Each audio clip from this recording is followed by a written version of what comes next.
It's a battle over free speech, and following a controversial vote by UNC Board of Governors on Friday, it will now rage on at all UNC institutions across the state. WNCT's Josh Birch joining us live from the ECU campus. And Josh, what's the issue at hand with this vote?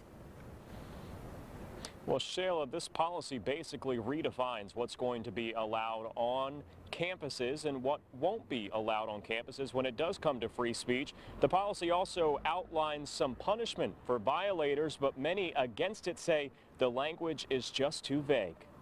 It's a policy met with mixed reactions. I think the policy is absolutely absurd. Overall, you really can't ask for too much better than that. At the heart of the debate, free speech, and when someone's right for free speech infringes on another person's right. I think they've traded freedom of speech for freedom to protest, and I don't think it's good for the students in North Carolina. The policy, which state lawmakers called on the UNC Board of Governors to adopt, outlines what will be and won't be accepted on college campuses.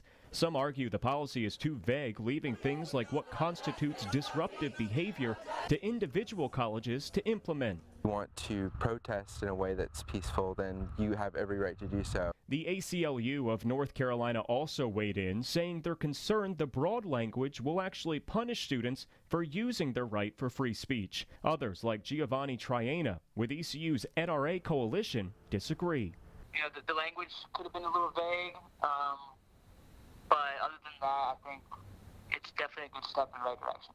ECU has come under fire for freedom of speech issues in the past, most notably when some of the marching pirates took a knee during the national anthem and when protesters met controversial figure Tomi Lahren during an event she spoke at on campus last spring. That event was about free speech. Free speech isn't just about saying what you want to say, it's also about hearing things that you might not want to hear, and that's okay. But others feel like this issue is a slippery slope. It just gives the university a tool to punish those students that feel as if, they're doing the right thing and, using their voice to enact a protest. And when it comes to that punishment, there's a lot of leeway for each institution to kind of do what they feel is right. The policy does call for at least a suspension for second-time violators, and for third-time violators, a minimum expulsion. Live in Greenville, Josh Birch, 9 on your side. Josh, thanks.